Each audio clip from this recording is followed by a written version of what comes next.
திருநெல்வேலிக்கு அருகில் தாமிரபரணி ஆற்றங்கரையோரம் அமைந்திருக்கும் ஒரு சிறிய கிராமம் அது. பனை மரங்களும் வயல்வெளிகளும் சூழ்ந்த அந்த ஊரில் இரவு 9 மணி ஆனாலே ஊரே அடங்கிவிடும். ஊருக்கு ஒதுக்குப்புறமாக இருக்கும் அந்த பழமையான ஓட்டு வீட்டில் விடுமுறைப்பாக சென்னை பட்டணத்திலிருந்து வந்திருந்தான் கார்த்தி.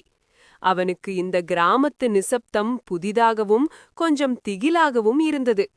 அவனது தாத்தா அந்த ஊரின் பெரியவர். இரவு சாப்பாடு முடிந்ததும் தாத்தா கார்த்தியிடம் ஒரு முக்கியமான விஷயத்தை சொன்னார். கார்த்தி, ராத்திரி 12 மணிக்கு மேல ஜன்னலையோ கதவையோ திறக்காத. வெளியில சலங்கை சத்தம் கேட்டாலோ குதிரை குழம்பு சத்தம் கேட்டாலோ காதுல விழாத மாதிரி படுத்து தூங்கிடு. நம்ம ஊரு எல்லைசாமி பெரிய கருப்பன் வேட்டைக்கு போற நேரம் அது. மனுஷங்க யாரும் அந்த நேரத்துல கண்ணுல படக்கூடாது என்று எச்சரித்தார். கார்த்திக்கு இது வேடிக்கையாக இருந்தது. என்ன தாத்தா, இன்டர்நெட் காலத்துல போயிட்டு சாமி பேயின்னு கதை சொல்றீங்க என்று சிரித்தான். தாத்தா அவனது கேலியை பொருட்படுத்தாமல், சொல்றத செய், அதுதான் உனக்கு நல்லது என்று கண்டிப்பாக சொல்லிவிட்டு படுக்கச் சென்றார். இரவு நேரம் மெல்ல நகர்ந்தது. மணி 12ஐ நெருங்கியது. கார்த்திக்கு தூக்கம் வரவில்லை. மொபைலில் எதையோ நோண்டிக் கொண்டிருந்தான். திடீரென ஊரிலிருந்த அத்தனை தெரு நாய்களும் ஒரே நேரத்தில் ஊளையிடத் தொடங்கின. அது சாதாரண குரைப்பு சத்தம் இல்லை, பயத்தில் கத்துவது போல இருந்தது. அடுத்த சில நொடிகளில் அந்த நாய்களின் சத்தம் சட்டென்று நின்றது. ஒரு பயங்கரமான அமைதி நிலவியது. அந்த அமைதியை கிழித்துக்கொண்டு தூரத்தில் ஒரு சத்தம் கேட்டது. ஜல் ஜல் ஜல். கனமான சலங்கை ஒலி. அதோடு சேர்ந்து தரையை அதிர வைக்கும் குதிரையின் குழம்பு சத்தம். டக் டக் டக். கார்த்தியின் நெஞ்சு படபடவென அடிக்கத் தொடங்கியது. தாத்தா சொன்னது நிஜம்தானா, இல்லை யாராவது வேஷம் போட்டுக்கொண்டு வருகிறார்களா? அவனது பகுத்தறிவு மனம் கேள்விகளை கேட்டாலும் பயம் அவனது தொண்டையை அடைத்தது. அந்த சத்தம் இப்போது அவன் வீட்டை நோக்கித்தான் வந்து கொண்டிருந்தது. அதோடு ஒரு வித்தியாசமான வாசனை. கற்பூரமும் சாம்பிராணியும் மல்லிகைப்பூவும் கலந்த ஒரு காட்டமான வாசனை ஜன்னல் இடுக்கு வழியே அறைக்குள் நுழைந்தது. ஆவல் தாங்காமல் கார்த்தி மெதுவாக எழுந்து ஜன்னல் அருகே சென்றான்.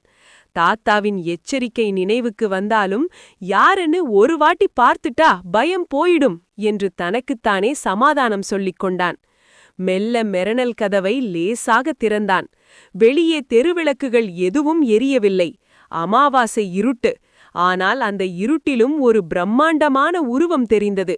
ஒரு பெரிய குதிரையின் மேல் கையில் மின்னும் அரிவாளோடு ஒரு கருப்பு உருவம் அமர்ந்திருந்தது.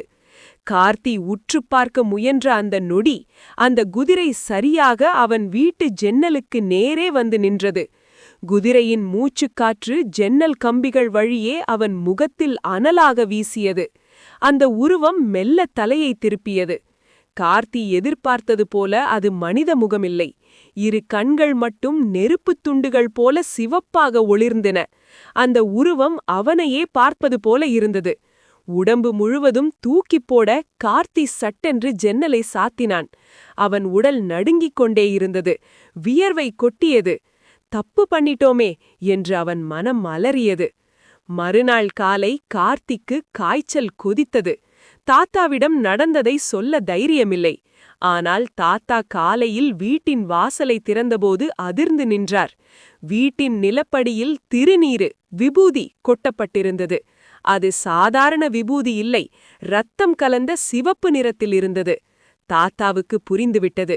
உடனே ஊர் பூஜாரியை அழைத்து வந்து மந்திரித்த பிறகுதான் கார்த்தியின் காய்ச்சல் குறைந்தது. இன்றும் அந்த கிராமத்தில் நடுராத்திரியில் அந்த சலங்கை சத்தம் கேட்டால் யாரும் ஜன்னலை திறப்பதில்லை. மீறி திறப்பவர்கள் அந்த சிவந்த கண்களை பார்த்த பிறகு சாதாரண மனிதர்களாக இருப்பதில்லை என்று ஊர் மக்கள் பயத்தோடு பேசிக்கொள்கிறார்கள்.